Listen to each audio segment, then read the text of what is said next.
Hey everybody, Shar here, and welcome to the Blonde and Strong podcast.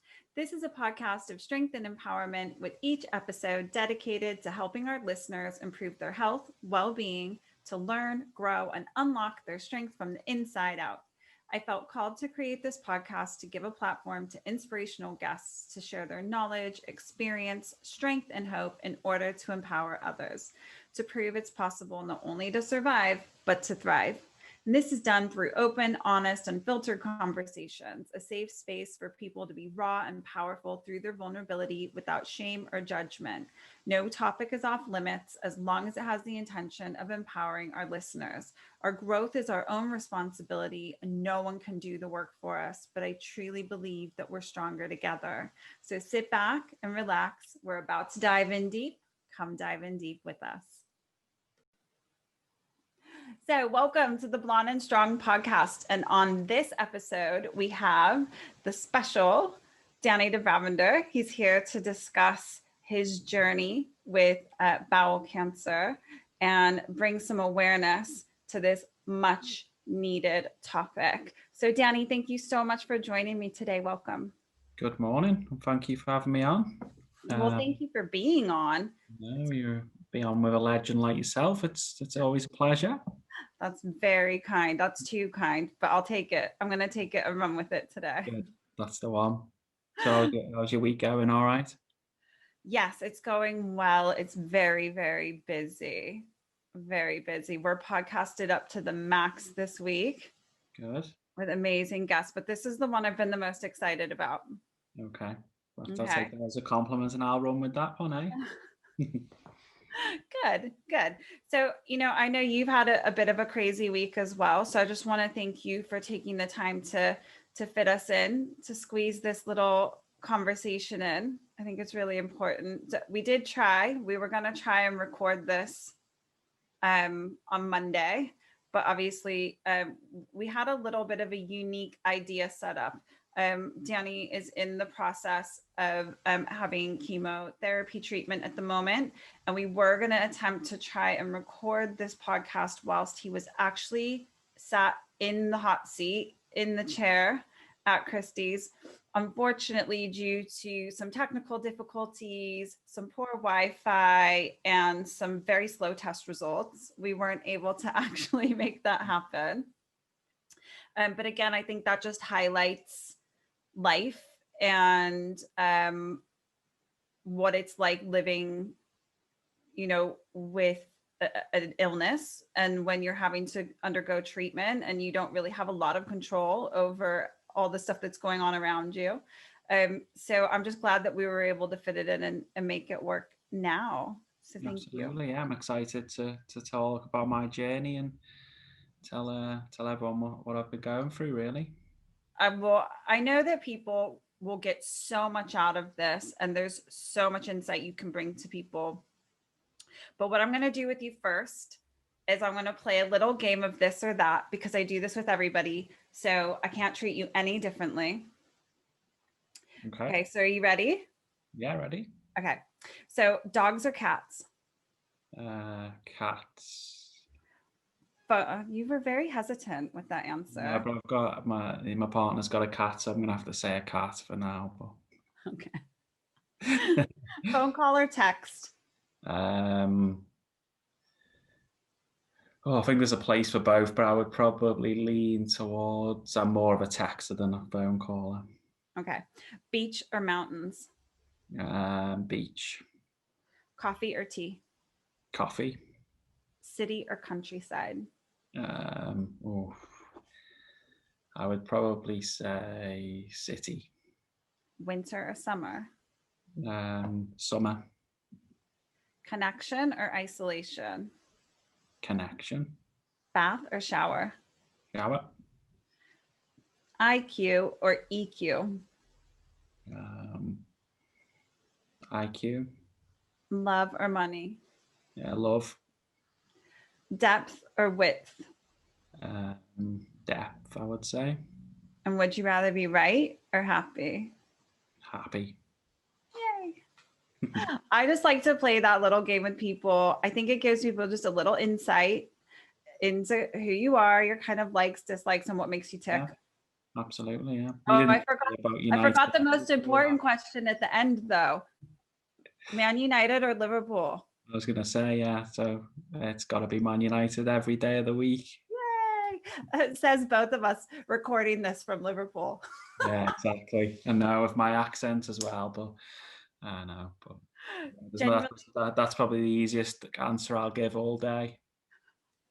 So I know that we actually have some very serious topics to cover today and some really serious content. But I would just like to say that one of the most serious things for me recently has been relocating to Merseyside and realizing I am not the only Man United fan living on this peninsula. No, there's a good number of us surprisingly. So I've got a season ticket and I head up with about 6 or 7 lads from the world. So yeah, you're definitely not alone on that one. I genuinely do feel like a little bit safer, a little bit more secure, and a little bit happier now that I've connected with like a fellow United fan, because I was starting to feel really lonely out here and I wasn't sure how I was going to survive the season. Yeah, I mean, obviously it's tough at the moment, but there's not many places you can go and watch the game really. But you get used to that. So Yeah, well, until we're actually in a position where we can head back to Old Trafford, I, it doesn't really matter where you watch it anymore, no, does it? no, exactly. Yeah, hopefully that'll be soon, but doesn't look that way. But we'll see anyway. It doesn't look that way, which is really disappointing because I definitely miss heading off to the football and sitting in the Stratford end with all the noise and the smells and the sound and the excitement. Like I really genuinely do miss it. Yeah, all the things we took for granted, eh? Oh, definitely. Definitely. But never again. No, absolutely not. So I suppose that kind of brings us around nicely, that whole concept of taking things for granted, because what people may not know, Danny, is that you were diagnosed back in January 2019 with stage 4 bowel cancer. Yeah. Now, that's an absolute like life-changing, game-changing diagnosis. Can you kind of share with people, if you can take yourself back to that moment when you were sat in that doctor's office, you know, with the consultant, and they have to turn around and they're giving you that diagnosis? Can you take yourself back to that point and remember how you felt and what was going through your mind? Absolutely. I think I mean it was something that was ongoing for about eight months before that. Obviously because I was feeling unwell. I was getting a lot of symptoms, tiredness, heavy feeling in my left side. Went to the doctors and initially they said they would send you off for a blood test, and being you know, as they say, very male. I thought, I probably got IBS or something, and ignored it really, and then carried on. Had a few trips away to Spain, but didn't feel right. I was out jogging again, just feeling a bit lethargic. And then it was only when I started to pass blood through my stool that I then decided that I'll follow through on the test. So I'd had a blood test that come back irregular. Then I had a stool sample that come back to show there was something not right. And then that led me to have a colonoscopy in January 2019, which is a camera up your backside and obviously through the bowel. And what was weird about it is I could see on the camera as he was going up my bowel, up my colon, he got to a certain point and you could see almost a growth, but I couldn't. For me, obviously not being an expert, it didn't look right, but you kind of bat it off. And anyway, went into the waiting room, and normally, they put you in recovery and say, yeah, once they're confident that you're not as drugged, you can leave. But then they wouldn't let me go until my partner come up to pick me up, Jane. And then they called us into a room, and the guy who'd done the colonoscopy basically just said that we think you've got bowel cancer. Will need to run further tests just to see whether there's any spread. So, and for me, it was weird because I'm very laid back. So that initial conversation, it was very matter of fact. Okay, fine. Took it all in my stride. Jane got a bit upset, but for me, it was just let's deal with it, because my mum had bowel cancer, and I saw like she went through a tough time, but she's come out the other side. She caught it early, so I just thought that would be the same for me. Anyway, I went for more tests, and they said that we would need you to come in. And they didn't want to book the meet until, I think this was on like a Thursday or Friday. They were booking me in for the following Wednesday. And straight away I knew something was wrong. So when I was up at the Trafford Centre in Manchester, and I said to them, I need the doctor to call me today. I'm not going to sit on this for 4 or 5 days. Yeah. So anyway, walked around the Trafford Centre completely in my own headspace, couldn't think of anything other than this phone call, and then got the phone call, which then told me that the cancer had spread to my liver.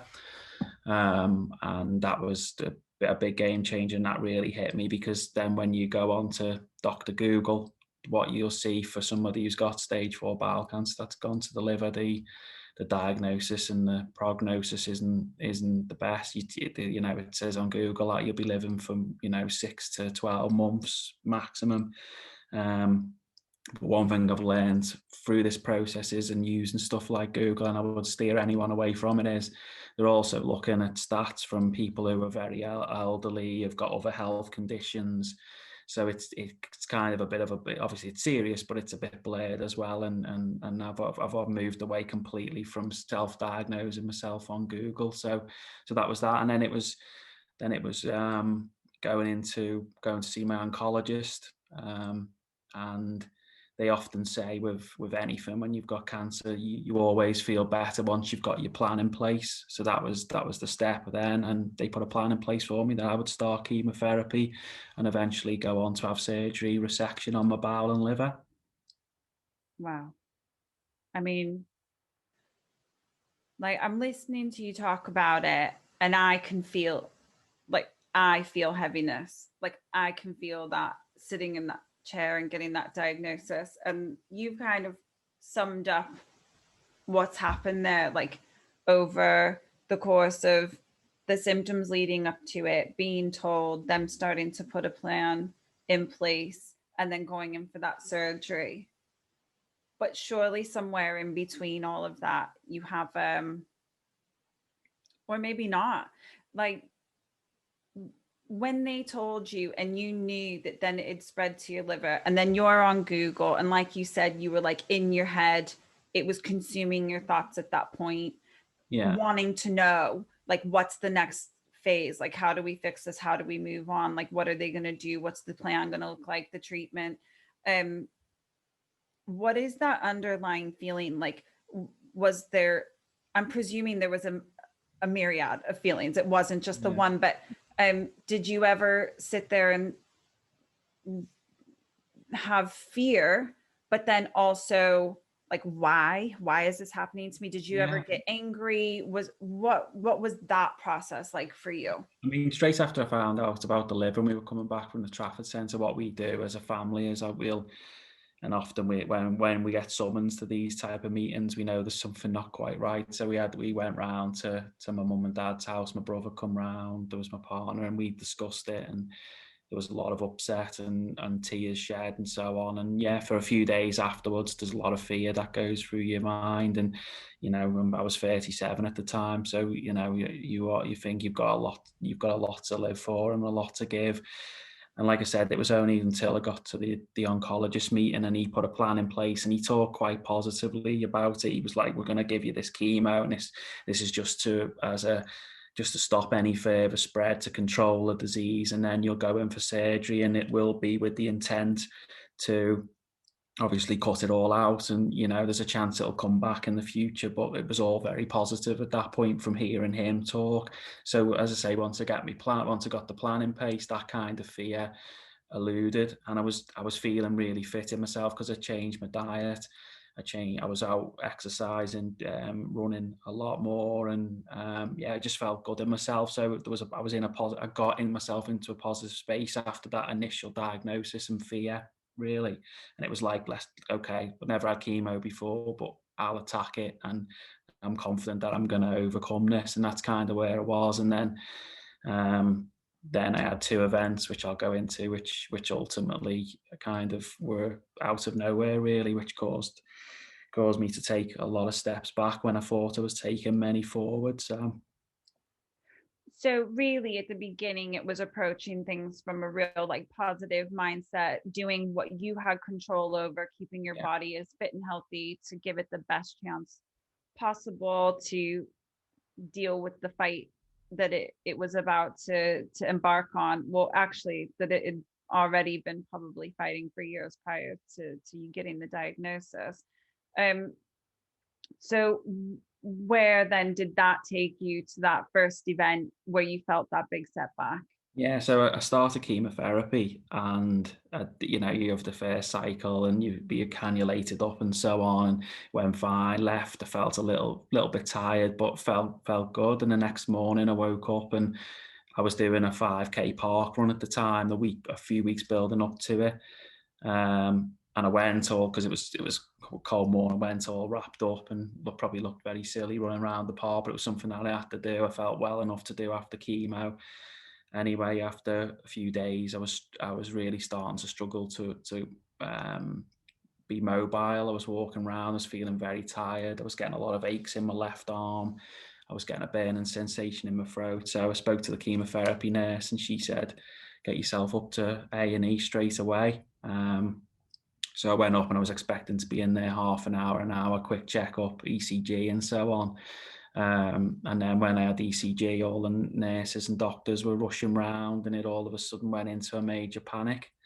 And then literally got moved into the A&E unit and was wired up, given some tablets. And as I said, throughout that evening, the throughout that evening there was a lot of attention and panic, and eventually moved to a ward, and things calmed down a little bit, and I was in hospital for like 5 or 6 days. And I've since spoke to the cardiologist who looked after me that night, and he just said, like, you were heading for a major heart attack, and we were very worried about you, because what had happened was I was cardiotoxic to the chemotherapy, which means the chemotherapy was causing my arteries to spasm. um, Now I'm on calcium blockers, which are similar to beta blockers, and that they open up your airways and so on. So, since which I've not had any issues. But even coming out of hospital, I remember walking around the block with my dad, and it must have taken me about, considering the week before I run, I don't know, a 5K in 24 minutes. I couldn't even get round the block in about 45 minutes. So it was just really, really hit me, and it took me a good few weeks to get over that. And as I say, the tablet started to work. But yeah, very, very lucky that I went into hospital when I did, because if I didn't, I could, who knows what might have happened with that. I mean, that's crazy, especially as I mean, if the not I've never had chemotherapy, but there's so many side effects of having a treatment like chemotherapy. So you'd almost expect for your body to be breaking down and having pain and maybe, Yeah, burning sensations in your throat. Like you'd almost expect all of that. Like the chemo is a poison to the body. That's the whole point. They're trying to like kill everything they can without fully killing you. yeah, That's the whole purpose of it. So like it it's incredible that you even thought to phone them and you didn't just try and write it out and think, yeah, oh, it's probably just the chemo. I'll just go to bed for a while and see how yeah. I get on. I mean, that could have ended very, very differently for you. Absolutely, yeah. And then from that, I went back to the oncologist, and he just said, like, look, it's too risky for you to have chemotherapy, because you're cardiotoxic. So we'll push that to one side, and you are in a position to have both your bowel and liver resected. So obviously you need to recover after this episode. So this was around March time, and we'll book you in for May. So that was fine. I'd say the recovery picked up, started to get out walking, feeling a lot better. Um, in that time, I went to have, just to make sure that my bowel growth wasn't big enough where it would actually block my bowel and food could pass through. Again, that was March time, and they said, "Oh no, everything's fine. We don't see there being a problem. You'll be okay to get through to May," and so on. And then middle of April, I started to feel really low and not myself. I think I've been to the football, and again, I didn't feel great at the football. And yeah, I went, a few people like around me was saying, oh, he's getting depressed and so on. It wasn't that. It was just I wasn't feeling well. So I went to see my GP and started to be sick a lot. And then they said, get up to Marrow Park again and get checked out. And then it turned out that I had a blockage in my bowel. So what they said was to get you by till May, we'll put a routine stent fitted, which basically opens up your bowel and allows the food to pass through the blockage. So I had I had that done and literally got rolled into recovery. And then all of a sudden I got this, I've never felt pain like it. And what happened is my bowel had perforated once they'd blown up the stent. So I ended up getting taken back to the ward, and the surgeon, emergency surgeon, come round and said, look, we're going to have to take you straight down for emergency surgery, and you're going to have an alostomy stoma fitted, the chances are, because obviously we need to do this as an emergency. So, approaching it all quickly, I was fine with that.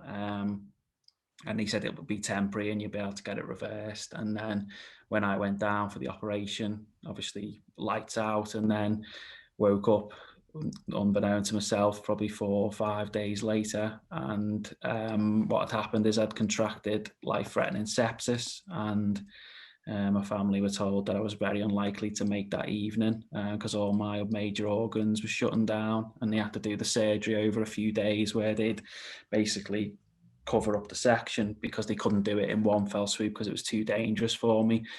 But thankfully, with the care of the critical care team, Harrow Park, everything, I started to recover and fight through it. And I was in hospital for about 6 weeks, in intensive care for about 2. And luckily another thing that I've overcome. And yeah.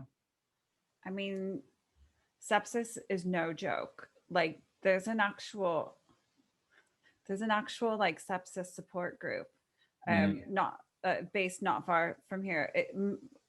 Not many people survive sepsis. I mean, that's a huge. You're I think just it's what I can't remember the exact numbers because I get quite focused on the cancer element, but I'm sure it's something like 1 in 4 people who've got sepsis won't survive it, or yeah, something. It is high, and I think it's it's one of the high. biggest killers in the UK, to be honest. So It's huge. I mean, really, this is all like diagnosis in January. This is all like March, April. This is only months from diagnosis. And all of a sudden, you've gone from like not feeling too great to being told you've got stage 4 bowel cancer to now like having multiple surgeries, perforated bowel, sepsis. That's a very fast progression. That's a real quick downward turn. However, hearing you talk about it, and I might be, I mean, God, there's so many things here. Like you're in this journey, right? And I can only speak for myself from being diagnosed with a life threatening illness. Is that for me, when I was in that journey, I became very selfish. And I don't mean that like in a nasty way, but when you are fighting, your body has gone into like survival mode and it is literally fighting to survive every single day. I became very selfish. Like all that mattered to me was what I needed to do that day to get through that day. I had my own thoughts, my own feelings that I was battling with, that I was dealing with. And that, whether that was doing something that was making me feel better and feel good and positive, that was what was the most important to me. Or if I was in a bad place and I was feeling really ill and I wasn't able to like give or do anything for anyone else, I just had to focus on myself. So I yeah. do think that I became quite self-centered. Mm-hmm. And I know my family felt that way about me. And I know that that's like a crazy thing to say, but I know that my family's journey through my illness was very different to my journey through my illness. Yeah. It was something I hadn't really ever even thought about. So you're going through all of this. You've got your partner by your side who's watching the man that she loves, like really struggling. Obviously your family have experience of this, your mom has experience of this, she knows kind of how you're feeling and what you're going through. So I understand that chronic illness like this doesn't just impact the person who's been diagnosed, it impacts everybody around them. But I'm going to leave that for now and just focus on you. Like, how did you feel when you're in that? It's almost like I always felt like I was kind of just on this little roller coaster and I was along for the along for the ride, and I didn't really have time to feel sorry like to feel sorry for myself. Like each day and each thing each challenge that I faced, it was just another challenge. It was just what was happening that day, and I just dealt with it and then moved on. That was Yeah. kind of my mindset around it. Yours sounds very similar. Yeah. Yeah, I think it was. I mean, it was, yeah, you just like when I look back now on what's actually been and gone, there's you just kind of a bit of a blur, and yeah, you just deal with it as it comes. I mean, being in intensive care, I was getting a lot of initially straight after I'd come round, I was getting a lot of delusions of grandeur, and I was seeing things, and I thought the hospital was out to get me, and I mean that was probably the toughest time of it. And I thought I was going to die in there, and I'd actually come to terms in my own head that I was going to die, and I'd said to some of my family members, I'm going to die here, and that was just because of my mind playing tricks on me and so on. Obviously, I wasn't in a good condition, but at the same time, I was getting better. And then once I got through that, yeah, it was frustrating being in hospital for so long because you were within the same four walls. But yeah, you just each time something would happen, you just cross that bridge, and it is. I think you don't realize how. I think it applies to everyone until you're actually put into that situation. I don't think anyone realizes how strong they actually are. Obviously, people deal with things in different ways, but yeah, until you have to be, you don't realize how strong you are. It's just, I'd never had an operation prior to having cancer. And if someone had said, "Oh, you've got to go in for an operation on something," I would have been a rifle up. Where now, my mindset is, I'm where I'm at now. Maybe having another operation in the coming months, and I just want to get it done and get because it's my way forward. Or what I see to be my way forward. So yeah, your mindset definitely becomes stronger, I think, when you go through this sort of experience. So I suppose one of the questions that always springs to mind for me when people have chronic diseases and illnesses that they're having to deal with, especially when they're life threatening like this, is, do you consider yourself a sick person? When you sit down and if someone was like, tell me who Danny is, like, do you consider yourself an ill person who has cancer, or are you just Danny who's just going about his life and Yeah, this is just something that you have to deal with on the side? yeah, I think. I mean, I put myself out there to raise awareness for bowel cancer. So I think sometimes because I talk about it so much, I do think people sometimes may just think, see someone in the street, they may think, oh, well, here's Danny with cancer type of thing. I do kind of think that in my own head and the way I feel. Obviously when you have low moments or you're feeling ill, you can start to, especially like certain parts of the cycle when you have chemotherapy, you can really you can be emotionally and physically drained, and you can actually feel ill in yourself, but that's just the chemotherapy working. For me, it's I don't know, I don't want to be defined by cancer. It's something that I talk about a lot with my family. I don't want to be, and I think anyone who's in my company and friends and so on often wouldn't think I have cancer, because when I'm with them, I'm Danny, and I don't talk about it in this household. I don't talk about it. We have the odd conversation, but in the main, we just get on with things. And I think I'm a reflection on the people around me. If I start wallowing and getting into self-pity, they will follow suit. If I'm positive and happy and smiling, which a lot of the time I'm not, it's not me papering over the cracks. That's how I genuinely feel. My mindset's changed. I live in the moment.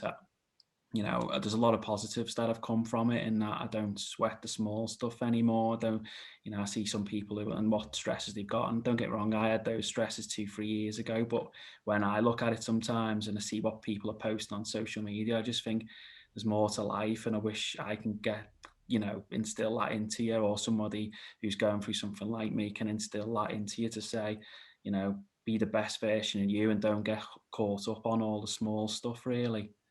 Yeah, that's such an important message. That was, you basically answered the question I was going to ask you next, and that is, how has being told that you have stage 4 bowel cancer and all of the really, I mean, all of the things that you faced leading up to this point, and obviously you're now nearly 2 years into this journey, um all of those hiccups and the highs and the lows that you faced, um how has that changed your mindset and how you approach life and what's important to you? Because um people have asked me that question before, like, I bet it's changed your whole view on life, and Yeah. it has. But one of the things that I love about you and your approach to things, Danny, I think it's something that sets people apart in these kinds of situations.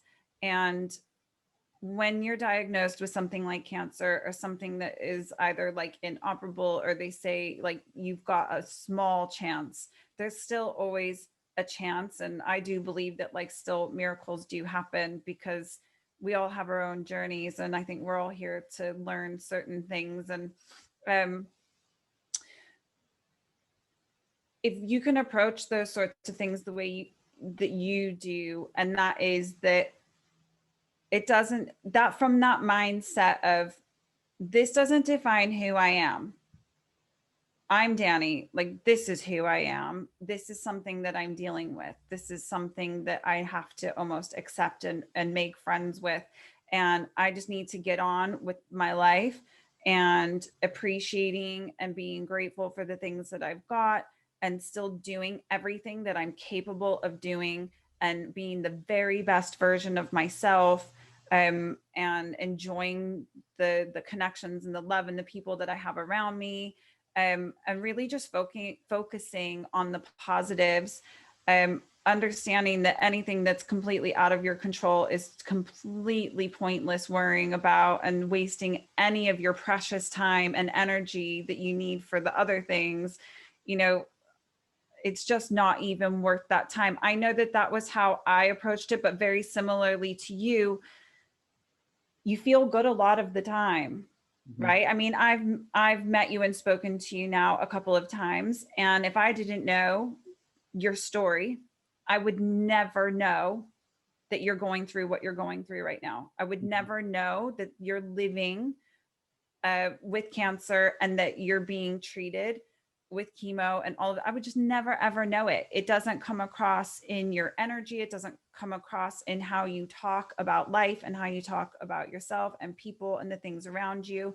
Um, Having that really, and I always want to be careful. It's not about having a false positive mental attitude. Exactly like you said, it isn't false and papering over.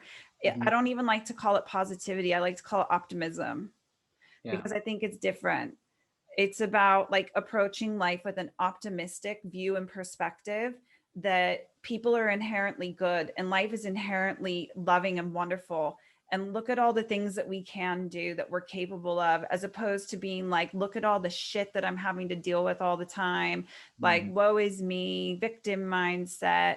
Like, if anyone has a right to play the victim right now, it's you. Like, if anyone has the right to be like, life fucking sucks, like, I've been dealt a really shitty hand. I'm not even 40, and I'm like being faced with this. And sometimes I feel like shit, and sometimes I feel great, but then I can wake up in the hospital and like, like, if anyone has the right to be angry or live in that kind of like victim mindset, it's people who are going through stuff like this. But I don't ever feel like that gets you anywhere. And I don't believe that from um, a a kind of mind body perspective that's going to do anything healing for you. It's not going to help you on your healing journey. All it's going to do is add more toxicity and shit to your body and to your mind. And Yeah. that's just going to keep dragging you down. Like you said, there was something that you said about being in the hospital, and having these like thoughts, you were having what you said were like delusions, Mm-hmm. as far as like worrying, thinking that you were going to die and that they were out to get you and all of those things. And I can understand like the medications um, and everything that you'd been going through in that time could definitely have an impact on your thoughts and how your brain was functioning and how you were feeling. I distinctly remember going for both of my brain surgeries. The first one in particular, because when I went in for that one, not only was I going in for brain surgery, but I was also had a lot of other things going on in my life that were very, very stressful and very, very difficult. And my daughter was only very young at that time. I think she was 2, nearly 3. Yeah. And I remember going in for the surgery, and like I'm sure you've had to do it, where you have to sign the disclaimer that Mm-hmm. you could wake up with no bowel, you could wake up with no, they might have to like leave you cut open, and like you can't, like you have to sign the most crazy shit. Like I remember having to sign something saying if they removed half my skull and didn't put it back on, I wasn't going to sue them, like just weird shit, like, Yeah.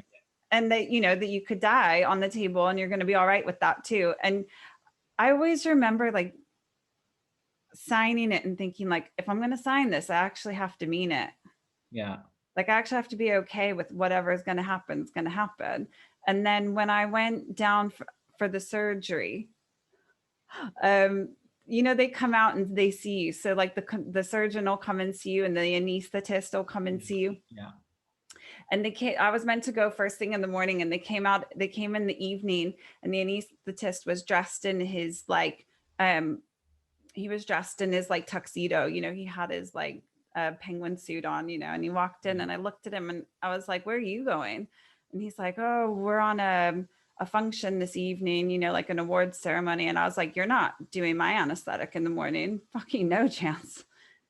And he was like, what do you mean? And I was like, I know what you guys are like. I know what anesthetists are like. You're going to be hammered drunk tonight, and I'm having brain surgery in the morning. I don't want you as my anesthetist. And he was like, I mean, you don't really get to make that decision. I said, 100%, I do get to make that decision, and you will not be my anesthetist tomorrow morning. Yeah. And he was fuming. He was, That's it. yeah, he was so angry. So I was like, nope, you're not doing it. So this other woman ended up doing it. And I remember getting wheeled down, and my mom looking at me. I think I was like 22 at the time. And I remember my mom just like looking at me, and I could see in her eyes that she was worried I wasn't going to Come through wake it. up. Yeah. Yeah. And I remember looking at her, and like a little like you were talking about, like, I don't know how much of it was the drugs, how much of it was me, but I remember looking at her and going, it's all right, mom. If I die, I die. It's going to Mm. be okay. Like, don't Yeah. worry about it. And I was so at peace with it. Like, I genuinely had this absolute peace and calm about going into that, because I just thought, once I'm asleep, I literally have no control over what goes on here. Mm. And if I'm meant to be awake at the end of it, and Yeah. I will, and if I don't, then I don't. Like what can I do about it? Like Yeah. nothing. And I just had this like overwhelming like sense of calm that if I didn't wake up, I was all right with it. Now, Mm. I don't know if that was a delusion, or if there's a level of acceptance that you have to reach in Yeah. these kinds of situations where you have zero control. Mm. I think with that, I think sometimes if you get to a certain level, I think sometimes you can get tired, can't you, of this whole situation at times, and I think that could play an impact on that. Um, but yeah, it is a weird feeling to be at ease on something, so on something like that, and I think I wouldn't say I'm at ease with it now, but I think what I've been through has made me more at ease with that potential outcome, more so than what I would have been right at the very start, which again I think helps my mindset moving forward. Yeah, like maybe not always getting so wrapped up in, there's Yeah, so much that we don't have control over, isn't there, in these yeah, kinds of situations. But then there is so much that you can control, and that's you.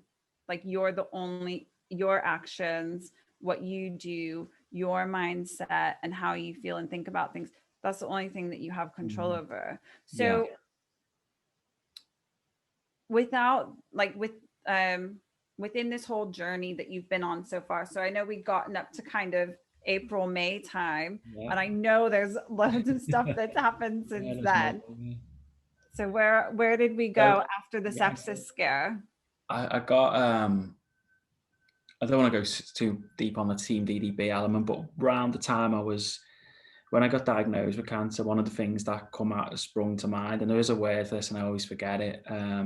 But when something negative happens, you almost want to turn it into a positive. So the first thing that came into my head was raise awareness, raise some funds. So I arranged the Bowel Cancer Awareness event, which was like a football match and then charity dinner. And that was scheduled for May, and that was between UTS Foundation, who we were raising some of the money for, and Southport under 21s, who I used to coach. And when I ended up going into hospital, I was in for 6 weeks, and that led me pretty much to days before the event. And thankfully, I got out for the event, which was also a reason why I was probably getting so frustrated being in there, because I was basically organising it from a bed. But I got out, and the event was just huge success. I think we raised nearly £10,000 for two charities. And we had a great evening. And I think that also was a good distraction when I was in hospital as well. As much as I was getting frustrated, it was a good distraction. And then from that, I was fine. I was just recovering because I dropped down to 10.5 stone when I was in hospital. So my weight just plummeted. And a lot of people that night were still, saying, "Oh, well, I looked," and then since which have told me I would look like I was on my last legs. But I built myself up and I felt fine. But I was also conscious of the fact that my body had been through so much. What was the cancer doing? So I ended up going to see the oncologist again, having more scans, and then I was told the news was that the cancer had spread to my peritoneum, which is my stomach lining. And that's a really challenge because of the blood supply in that area. It's quite a challenging place for the cancer to go, and it wasn't good news at all. So obviously I'd had the experience previously with chemotherapy, which wasn't good, which was cardiotoxic. So my options were also limited. And there was even a point where I was thinking, oh, I'm going to go and see the oncologist here, and he's not going to have anything for me because I'm not going to be able to have any treatments because I'm cardiotoxic. Anyway, thankfully, he sat me down and he said, we've got an option for you. But I will be honest and say that, your position isn't good. And if the treatment isn't successful, you'll be looking at months. Couldn't tell me how long in terms of months, but he said you'd be looking at months. So again, it was out of that one. Again, in the meeting, I was very like, okay, matter of fact, got out. And then it was like, we had the meeting back at my mum and dad's where we all attended. And it was like, this is the situation. More tears were shared, things were getting worse, and didn't really go into them massively on the mum side because at the end of the day I still had options and I still had to go through it. And then weirdly I started the chemotherapy, and again felt okay, got through the first few cycles, no major side effects, felt good in myself, was out walking a lot, getting my mindset in the right position. And then I don't know, it was just I think it leads back to having that plan. When you're in no man's land and you don't have the plan, that's when your mind wanders. But when you have the plan, you feel a lot better. And that was someone, I'm in a support group on Facebook for bowel cancer, and I've met some amazing people through that. And one of them being a girl called Kelly Smith, who sadly passed away a few months ago. She had issues with treatment during COVID where it was stopped, and she's in the mainstream press now. Her mum and dad are going to obviously make sure that doesn't happen to other cancer patients, which is great. But she told me a few things at the very start, and she said, always remain positive while you've got plans and options in front of you, and also don't worry about stuff that's not going to happen or stuff that's going to happen, because 85% of what you worry about doesn't happen. And that's just stuck with me throughout the whole process. So her words of wisdom, obviously miss them to this day now, but obviously she's had a big impact on me and my road moving forward. And so I got through that, and then I got to the point of having the scan. And the plan for me was to be referred to the Christie because they can have an operation on your stomach lining, and that's what the way I was gonna. I can't get cured by just having chemotherapy alone in that area, but that's what they say. So ended up having scans, and what you'll find with cancer is different radiologists will tell you different things from what they see. It's all a matter of opinion at the end of the day. So Clatterbridge just come back with the line of everything's stable, great, the chemo's working, bit of shrinkage, but nothing major. But what we wanted it to do, it's doing the job. So you're stable. So we left, great. So then I said, well, I want to get referred to the Christie, and they were like, okay, put it over to the Christie. And then I got a call from a GP at like 9 o'clock at night, and she said, have you seen the letter from the Christie? And I was like, no, nothing's come through. And it ended up being that the Christie's version of, or their view of what they could see on the scans is it wasn't visible in my peritoneal anymore. And their recommendation was for me to have the liver surgery to have it removed. So that was like a game changer. Wow. So I had these two contrasting reports.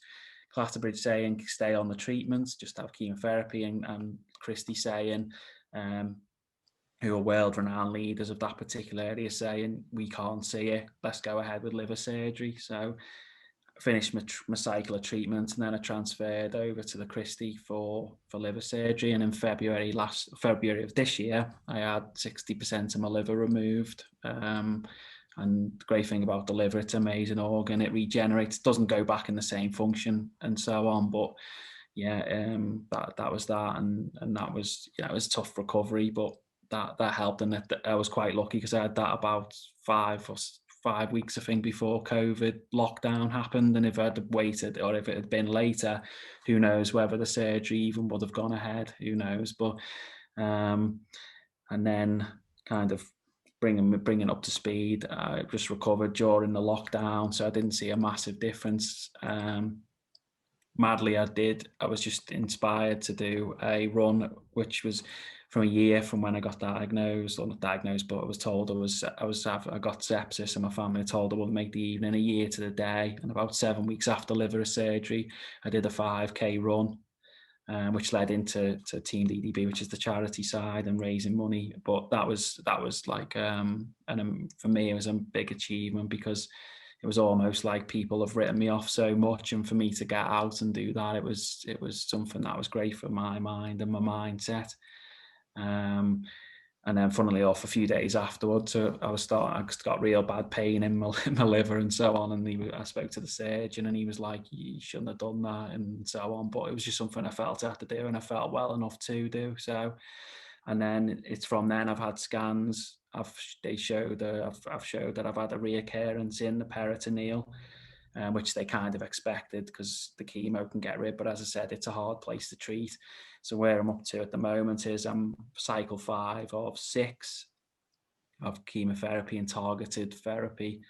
And the plan is that if everything's stable, or I've shown shrinkage again in that area, I should be okay to have something called HIPEC surgery, which is where they open me up, remove a lot of my stomach lining, and then apply warm chemotherapy to the area. And that in some cases has really good results where people are 5-6 years down the road. But the problem with me is I've got to be mindful of, you can have reoccurrences in areas, it can also spread. And I think that's why they were so keen to put me onto chemotherapy, because they want to make sure that they're controlling that spread before they put me through another major surgery where my immune system will drop and I'm going to have 5-6 months of recovery. But for me, I'm just, like I said earlier, that I'm just so focused on hopefully getting to that surgery. And then if that's not meant to be, then it'll become into a situation of just being on chemotherapy and hopefully managing that until maybe another option comes. Or I think you've just got to, in this thing, you've just got to stay in the game,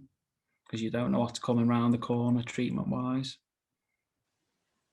I mean, your journey, Danny, has so far just been crazy and definitely extraordinary. Everything that you've just been saying there, like my mind is going absolutely crazy, like listening to you, because I can kind of like feel myself like going through as you describe it and you explain what you've been going through.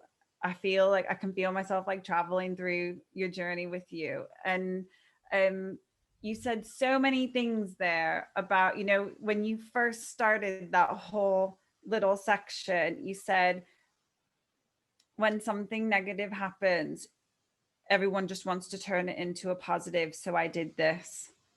And I think you're wrong there. Okay. And I don't mean it from like a right and wrong, but that's very unique. It's not everybody does that.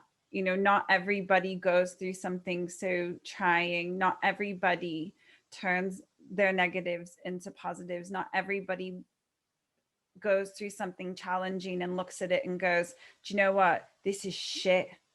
But what can I do? What can I do to give me purpose, to make sense of this, to be grateful for the things that I do have, and how can I help other people off the back of it?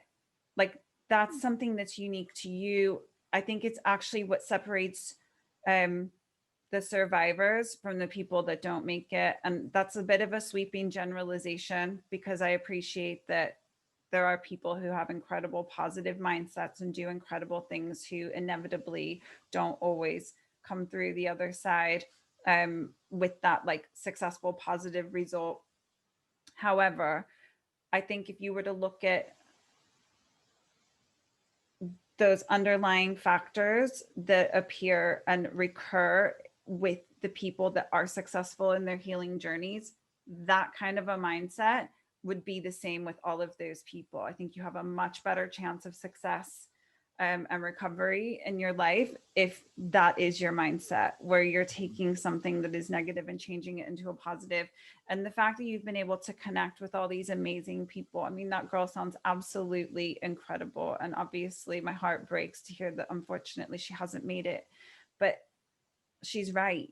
you know Worrying, like, we have control over very little. We only have control over ourselves. A lot of the shit that we worry about never happens. She says 85%, I'd go 95%.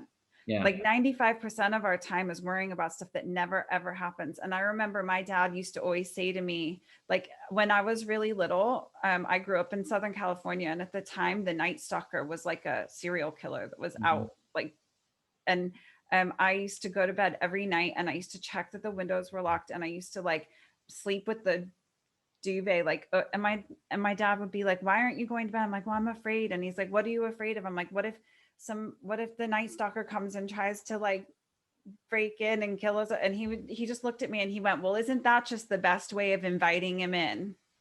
And he used to say to me, like, the things that you worry about will never happen, but the more you think about it, the more you attract it and manifest Yeah. it. He said, so stop even thinking and worrying about it. Let that shit go. Yeah. And that has stuck with me like my whole life. Like now, if I catch myself worrying and future tripping about stuff, I'm like, oh, that's just a great way of inviting that kind of energy. And I'm not even going to think about that, because chances are it's never going to happen. Yeah. Look at how incredible it is that you've had this amazing team over here, but that actually, like you said, all of these doctors, all of these oncologists, like they, as much as science is a science, and it's still they're still subjective, and it's still left open to interpretation, Yeah. and everybody has their own views. And you have this whole like team and access to people, like they've gone and sought like people who have more knowledge and more experience, and they've been able to look at it and give you a different opinion and a different approach. And that's so important in these kinds of situations. And one thing that I always got reminded of was things advance in medicine so quickly Yeah. that when you were diagnosed in January of 2019, there will be different things already now that they can Definitely. Yeah. try that they Yeah. didn't have 18 months ago. And that's like one of the most mind-blowing things. Like, how incredible is the body? Like, how crazy incredible is your body that it can do all of these things? It can break itself down, it can regenerate itself, it can self-heal with the advances in medicine, you can work together, not only just with your body, but also with the science and the medicine and things like that. Like Yeah. stuff like this just like blows my mind. Mm. Absolutely. I mean, but it is amazing because I often think like, and I say it a lot, like sometimes I feel better now than I did, say, 3 years ago. And obviously, my body was probably going through the stages of cancer and so on. But in myself, I feel a million times better. I know I look a lot better. It's bizarre, and like you said before, not many people look at me and think, I'm dealing with stage 4 cancer. And in some ways, I don't know whether that's a negative in some ways, because you also automatically think some people think that you're okay. And I do get comments a lot about, and it's not a criticism, but I get comments a lot about, oh, you'll be ringing the bell soon. And it's one of them where, for me, that's, even if I get to the point where I've got no evident disease, which is the best area I can get to, that's not going to be me ringing the bell. I'm stage 4. There's a very strong chance it's going to come back in 6 months, or 5 years, or 10 years. That would be dreamland for me to go 5 to 10 years without any cancer in my body, and probably very unlikely. Unfortunately, I'm going to have to be battling this ongoing, really. But yeah, it's just that there is that element to it. But at the same time, I wouldn't want to be looking ill and struggling. I'm happy. And again, I think that leads into your mindset. When you're feeling good in yourself, then it helps you a lot. Yeah, absolutely. I know that for me, I didn't feel ill a lot of the time. Um, and it, but at the times that I did feel ill, your mindset shifts a little bit. Yeah, Like when you can just get on about your life and do your things, and you're looking after yourself and you're doing the things that, you're still capable. You're still capable of getting up and getting dressed and going to work, and having a purpose in yeah, life. Like when you can do all that stuff, I found it quite easy to just enjoy and keep going and be positive. But then there are times when you actually do feel ill, like yeah. when you're either have a flare up of something, or Mm. something new occurs, and like you said, I didn't look ill either, and so if someone had met me, they wouldn't have known. And Mm-hmm. I can remember being at my absolute worst. I think I told you this before, but I remember being at my absolute most ill. Mm-hmm. It was the first time, like when I was diagnosed with a brain tumor, I just turned 18. And I was 25, and I was about to have my second brain surgery. And my mom had taken me to California to say goodbye to my friends and family, because I was getting so ill at that point. And with that second surgery, we just couldn't see, like, we'd not had any success with the first one. And I Yeah. don't know how confident she was that the second one was going to be any better. And Mm-hmm. I think for her, she kind of felt like it was the right thing to do, that if anything went wrong or anything happened, that at least I'd have a chance to go and see everyone and kind of say goodbye. One of my friends was also getting married. So I didn't actually go with the mindset that I was saying goodbye. Like very much like you, I wasn't over there like thinking like, oh, woe is me, like saying goodbye to all my friends and family. For me, I was just like going to celebrate my friend's wedding. But to be Yeah. fair, I was that ill. I just about made it to the wedding, like just about made it to the wedding. And I felt like shit the whole time I was there. Mm-hmm. And my family wanted us to go to Disneyland, like one big last trip with everybody, like to Disneyland. And I remember being so ill that I couldn't go. And everybody went. And I remember my older sister actually falling out with me because I didn't go. And she was like, "You're so selfish. Like the whole family are here for you to go to Disneyland and you haven't even turned up." And I was like, I fucking can't even get dressed, you crazy bitch. Like, what are you even talking about? Like, I wasn't trying to avoid the family. I literally like Yeah, you were. couldn't walk, like, so it's really interesting though, like in those moments. I remember it was the first time when I said I couldn't go to Disneyland because I was too ill and I couldn't hardly walk around the Yeah. house. Never mind, like I couldn't even have imagined trying to like hike my way through Disneyland. which is miles and miles of walking. Mm. I remember like sitting on the floor, looking through my suitcase, trying to find clothes to try and get myself ready to go, and just looking at everything and just thinking, fuck, I'm dying. Yeah, man. Mm. I was like, this is it. Like, this is it. This is the worst I've felt. Like, this could be imminent. Like, it was the first like real mortality check that I had. Yeah. And then I thought, you know what? I'm going to go. I'm going to go to Disneyland. And I got my clothes on and I went to Disneyland, and I walked halfway down Main Street, and I looked at my mom and I was like, I can't walk anymore. And she had to get me a wheelchair. Hmm. And I looked, like I do now, maybe a little heavier because the medication put like some weight on me. And but I didn't look ill. Yeah. And that can be like, I know it sounds silly, but it can do you a disservice sometimes because people think you're kind of like making it up, or like they don't actually realize what you're going through sometimes.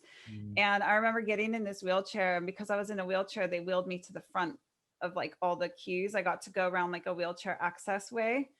And I remember people looking at me and like whispering, there's nothing wrong with her. She's just like jumping the queue, Thank you. bitch. It's just like, Yeah. and I remember feeling like a fraud. Yeah. I'm like, I'm all right. There's nothing. I'm okay. Like, maybe I am just being like ridiculous in this wheelchair, Mm. but I genuinely couldn't walk. But it was just like, it's such a surreal experience. And I think until someone's kind of been met face to face with their mortality, Yeah. I don't know that anyone really knows how they're going to react to it and how they're going to respond to it. The way that you've embraced it and responded to it, it was funny. The first time we spoke, the word that just kept popping into my head with you was warrior.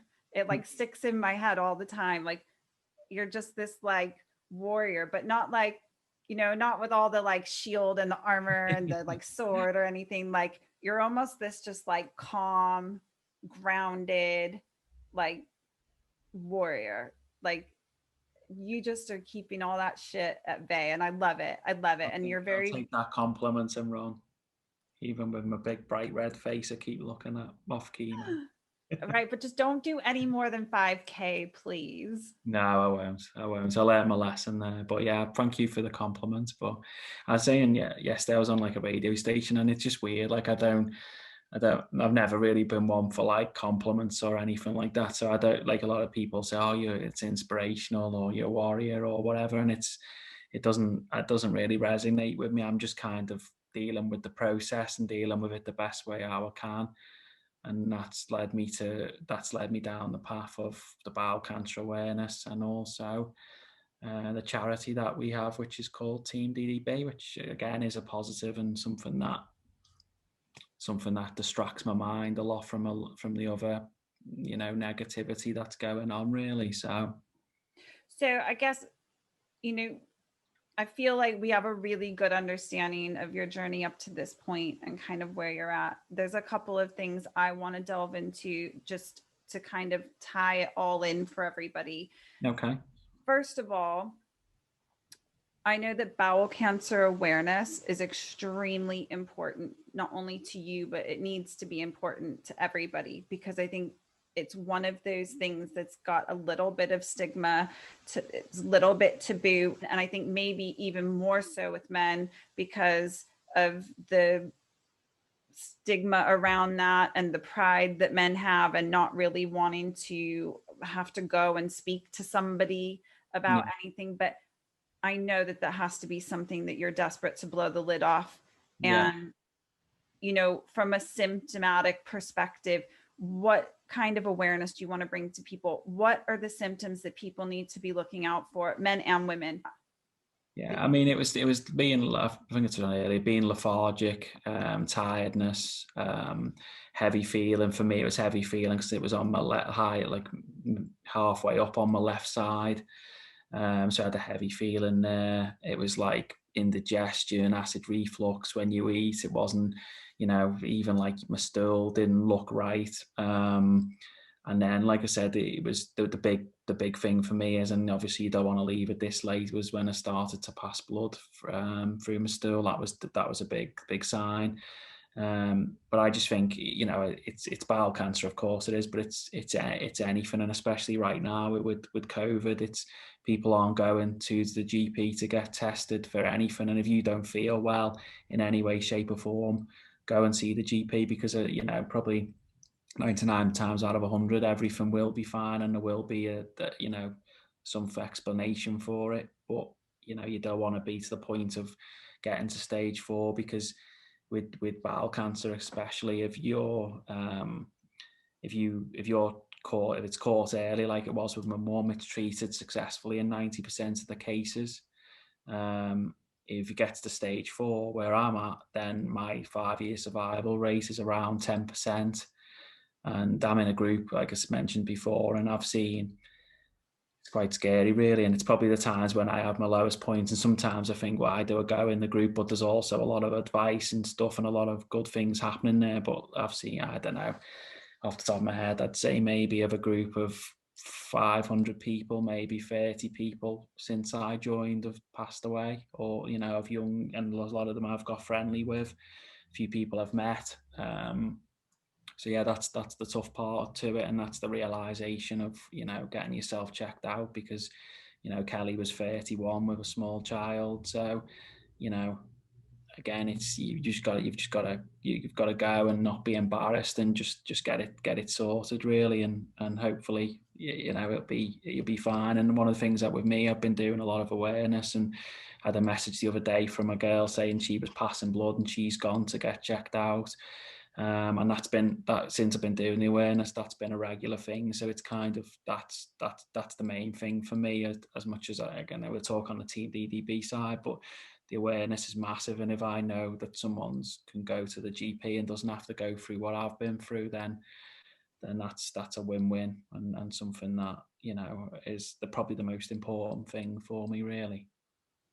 Yeah, I think awareness is the key to everything, really. And you know, our bodies are incredible, and they're constantly talking to us. They're constantly giving us feedback. Our body is constantly sending messages, telling us when things are okay and when things are not. And I think we can all get very wrapped up in our day to day, and we can ignore our bodies and what our bodies are saying to us, just because we think, oh, I'll deal with that later. Or I won't think about that right now. I've got work to sort out, or my family, or it's probably nothing, or, you know, and we don't want to be a hypochondriac, or contacting the doctors. And like you said, COVID is a big thing. You know, it's definitely held people back. I think it's definitely held me back from contacting the doctor about certain things, or I've had procedures put off because of COVID. My mom had a 2-week cancer scare, like referral thing done. They didn't even send her to see a doctor. She just ended up seeing like a nurse practitioner. And, you know, like everything is so different right now, but the awareness is the key. And especially with something like bowel cancer, because anything that's kind of gut and digestion related will have a massive impact on your mood. It's something to be really, really mindful of, I think, for people, is that anything gut and digestive related is linked directly to your brain and your brain chemistry, and it will impact, like you said, that feeling of lethargy and your mood and not feeling right. It wasn't that you were having like super intense pains or anything like that. It was way more about a feeling, you know, of lethargy and heaviness. You know, and so sometimes I think we can ignore those kinds of signs because we just think that we're stressed, or it's this or it's that. And so if your gut is telling you, you know, pardon the pun, if your gut is telling you that there's something not right, it's important to listen to yourself, I think, in those sorts of situations. Absolutely, yeah. And I love that you've turned that into, you know, giving yourself a purpose of raising awareness, and then also raising money for charities. And that's what kind of gives you that drive to go on. I think we all need distraction in these. I used different types of distraction techniques when I was ill, and they weren't healthy ones. So Yeah. I love that you've chosen something that's actually helping other people and raising awareness. And Team DDB Yeah. is your charity that you run, and you've raised over 40,000 pounds to date, Yeah. Yeah. I which mean, is just mind blowing. mhm. Well, it kind of, I mean, it kind of started from the event at Tramia, but you know, and that was something I was thinking about doing, you know, annually and being something that could carry on. And then three of them, actually, I always say two because it was two of the two friends who were actually there who unveiled t-shirts, but I should actually credit three because it's two Bens and Will, and their idea was they were going to run Pretty Mother in support of me, and they come up with the slogan hashtag Team DDB, and I went to the toilet having a meal out and come back and they had it on. It took me about 5 minutes to realise they'd even put it on, but yeah, and then it just went from there, and I think they raised about £2,000. And then I just thought, you know, I'm going to run with this. I'll put it onto social media. I had a bit of interest from other people saying they wanted to raise money, and then, you know, it's just spiraled. People, friends, family doing, you know, 5Ks, 10Ks, Movember, bakery stuff. You know, I could go on and on. There's a young lad called Joe at the moment who does pebbles, and you donate, and he does your designs a pebble for you. And he went through sepsis last year, so him and his mum have kind of bought into, not the right word, but I've really kind of, you know, saw the good work Team DDB and Team DDB are doing and want to support it. So, yeah, it's been mind blowing, whatever the support. And as I said, a lot of people I don't know now are also starting to get involved and want to fundraise. So, yeah, we're at 40,000. Part of that, most of that, I think about 35,000's gone to local charities.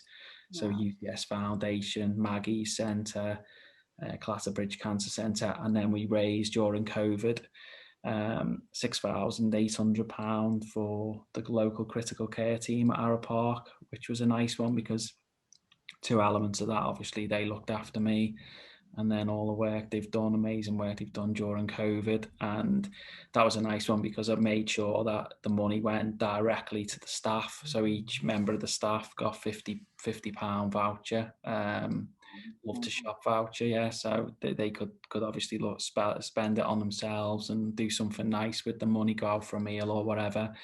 Where initially they were saying it was going to get just pumped back into the hospital, and that's not what I wanted. I wanted it to go to the people, so we got that sorted, and that was a nice one. So yeah, and it's just growing and growing. And initially done it as sort of, my initial thoughts were as a legacy, but also, you know, my plan isn't to be going anywhere anytime soon. So I just want to keep driving it and doing positive and distracting my mind with it, really. So It's amazing. It's incredible. You know, if anyone's interested in donating or running any kind of like charity event to raise money for Team DDB, you know, you can find Team DDB on Instagram.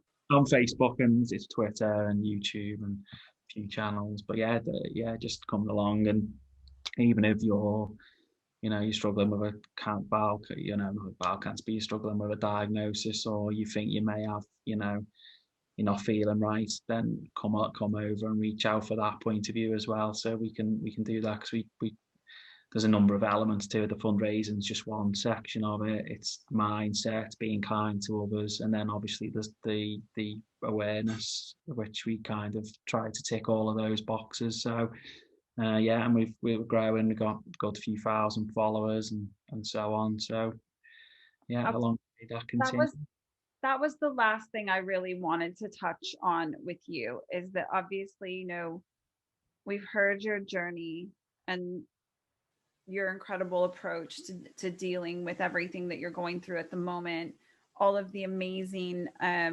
charity work and awareness that you're bringing to the community, and also really just what an incredible man you are, Danny. But what I'd like maybe just to finish off with is, can you give the listeners a little bit of a summary as to what you believe is required, what it is that actually drives and keeps you in that positive mindset? Like, what are the things that you focus on? Like you were just saying with Team DDB, it's about the awareness and the kindness, and that support. What is it that you carry with you on a daily basis that helps you get through this? Like, what is your mindset? What are the things that are important to you that help you through? Yeah, I think it's just I've just really become driven to help others really, to give back, to use my negative experience to do positive things, especially locally with some amazing charities who do amazing things. So, you know, if I can support them, a lot of them I've been fortunate enough to get the support of as well. So I see the great work firsthand that they do, and you know, 1 in 2 of us is affected by cancer. So you know you know it's unfortunately something that you know when we don't seem to be close to a cure with. So it's probably something we're going to be living with for a long time, and it doesn't just affect people who, like you said before, doesn't just affect me, it affects family and friends. So yeah, just I don't know, I want people, you know, the people who I care about to be proud of me, and as I said, I want to be a reflection that you know, while they're proud of me, they also see that I'm a positive person, and I'm doing good. It's not just, you know, self-pity city and I'm, you know, angry with the world, because I've never been that way. So I'm not going to start being now. So yeah, and you know, with Team DDB, it's just built and grown, and we've got amazing support from well-known faces, and it's just been mind blowing really where it's going, and as I said, long may that continue, and we can keep growing it and keep doing positive things. And then treatment wise, like I said, it's I've got options ahead of me, I've got options on the table. So why would I be defeatist now when there's options available? And like you said, you've always got to believe you're going to be one of the lucky ones that's here for years and years, and that's what drives me forward from that point of view as well. That's amazing. And I think you never really, like we said, you just never know. You never know what, you know, the medical industry are going to uncover next, what they're going to discover next. Things change day by day and options grow. You know, it's crazy. I think that's one of the things I get from you the most is not just your positive mindset, but your ability to live in the moment, and not future trip too much or live in the past. You know, really just being present in the moment, giving yourself purpose, leaving that legacy, you know, building that legacy with Team DDB and being able to help and be of service to other people, even at a time when you're in need as well. Mm-hmm. Um, that feeling I get from you of like gratitude for everything that you have around you and wanting to be able to share that with other people and still trying to be the best version of yourself and being kind and spreading kindness around, like it is that I think I get from you the most. It's that I pick up from you the most. It's that I think is going to keep carrying you forward throughout this whole journey. And I'm just really I say this all the time, but I love the power of the internet. Mm-hmm. I would never have met you without it, and I feel really like honored to have you in my circle. No, the pleasure's all mine. As I say, thank you for having me on.